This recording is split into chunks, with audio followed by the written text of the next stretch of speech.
بسم اللہ الرحمن الرحیم. دیکھیے جنید بھائی، سب سے پہلے اس بات کو دیکھنا ہوگا کہ آج صاحب ایمان اپنے اسٹیٹس کو جو ہے وہ بھول چکا ہے. یعنی مسلمان ہونا کتنا بڑا درجہ ہے، کتنا بڑا اسٹیٹس ہے، اس کو بھول چکا ہے. ایک مسلم اور غیر مسلم میں بنیادی فرق یہ، اور ابتدائی طور پر بھی آپ نے مسلم معاشرے اور مغرب معاشرے کی تفریق اسی بات پر کر دی ہے کہ جناب جہاں ججمنٹل بندہ نہیں ہے تو اس ججمنٹل شپ کو اور دوسری طرف آپ تبلیغ کو، پریچنگ کو باہمی جب جوڑتے ہیں تو یہ تو ایک دوسرے کی بالکل متضاد چیز ہے. بالکل ٹھیک. لیکن آپ یہ دیکھیے کہ یہ جب اس اسٹیٹس کو ہم کچھ حیثیت نہیں دے رہے تو پھر اس کا نتیجہ یہ نکلتا ہے کہ ہم کہتے ہیں بھائی کہ ہر ایک کی اپنی اپنی قبر ہے، میں کیوں اس کے ساتھ جھگڑ کے اپنے تعلقات اس کے ساتھ خراب کروں. علامہ حافظ ابن کثیر نے اسی کنتم خیر امت اخرجت للناس کی تفسیر میں سیدنا عمر فاروق رضی اللہ تعالی عنہ کا یہ فرمان ذکر فرمایا. آپ فرماتے ہیں کہ حضرت عمر فاروق رضی اللہ تعالیٰ عنہ فرماتے ہیں کہ اگر کوئی شخص چاہتا ہے کہ وہ امت خیر کی فضیلت پر قائم رہے تو اسے چاہیے کہ اس امت خیر کے اوصاف کو اپنے ساتھ جوڑے رکھے. واہ. اور وہ امت خیر کے اوصاف آگے ذکر ہیں: امر بالمعروف و نہی عن المنکر، اذا فات الشرط ففات المشروط، کہ جب جو ہے شرط فوت ہو جائے تو مشروط خود بخود ختم ہو جائے.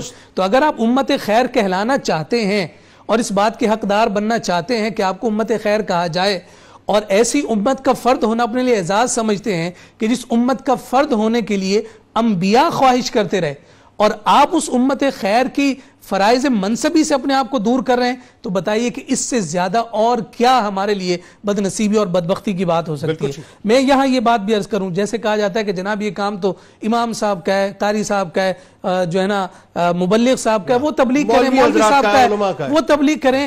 ایک تاجر کو کیا پڑی ہے، بزنس مین کو کیا پڑی ہے، ایک کسی بڑے فرم کے سی او کو کیا پڑی ہے کہ وہ تبلیغ کرتا پھرے.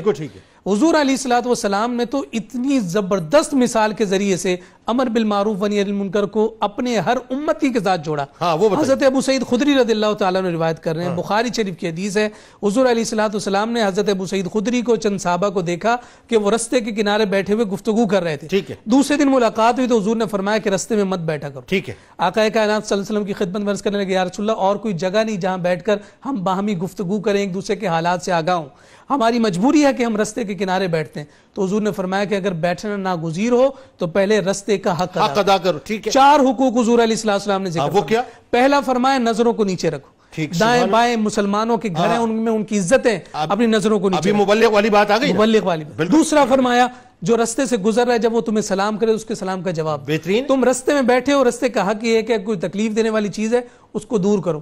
یہ 3 چیزیں تو الگ ہوئی، اپنی حیثیت سے امر بالمعروف ہے، لیکن چوتھا خود حضور علیہ السلام نے ذکر فرمایا، تم اگر رستے میں بیٹھے ہو تو تمہاری یہ ذمہ داری ہے جو گزرے اس کے ساتھ امر بالمعروف و نہی عن المنکر کے فریضے کو تم نے سر انجام دینا ہے. گزرنے والے کے لیے معاملہ ہے. اب آپ بتائیے کہ کون اپنے آپ کو اس سے صرف نظر کر سکتا ہے یا بری ذمہ کر سکتا ہے کہ یہ میری ذمہ داری نہیں ہے. آپ کسی رستے پر بیٹھے، رستے کا حق یہ ہے کہ آپ بیٹھے ہیں تو آپ کو دین کی تبلیغ کرنی ہے، نیکی کی دعوت دینی ہے، برائی سے روکنا ہے. تو پھر کون مزید بچ جاتا ہے؟ کوئی نہیں بچتا. مطلب آپ کی اس کا مطلب ہے گلی چوراہے سے، چوبارے سے، آپ کی شاپنگ مال سے کہیں سے گزرتے ہوئے اگر کسی کو روک کے آپ دین کی تبلیغ کریں تو آج تو فوراً آپ کو کوئی شٹ اپ کال دے دے گا. دیکھیے حضور علیہ السلام نے کیٹیگوریکل، آپ میرے تقوی پہ شک کر رہے ہیں. کیسا کیٹیگوریکل ایک حضور علیہ السلام نے اصول اور اسلوب ذکر فرما دیا. میں بات کو یہاں ختم کروں کہ آقا کائنات صلی اللہ علیہ وسلم نے جب اس امر کو ذکر فرما دیا، اب اس کے بعد اگر کوئی کہے کہ جناب میرا منصب اس بات کا تقاضا نہیں کرتا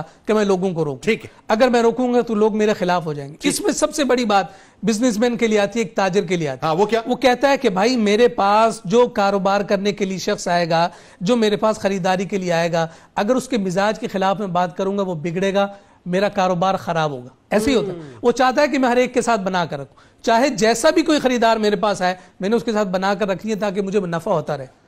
تاجر کے اور بزنس ایتھکس میں یہ بات ذکر کی جاتی ہے کہ کسی طرح کی کوئی کنٹروورشل بات اپنے آپ نے خریدار کے ساتھ نہیں کرنی. لیکن ہمیں اس کائنات میں اور اس روئے زمین پر اس امت میں ایک ایسا تاجر بھی نظر آتا ہے کہ اس نے آج اسلام قبول کیا، اگلے دن وہ 4 افراد کو لے کر حضور کی خدمت میں آئے.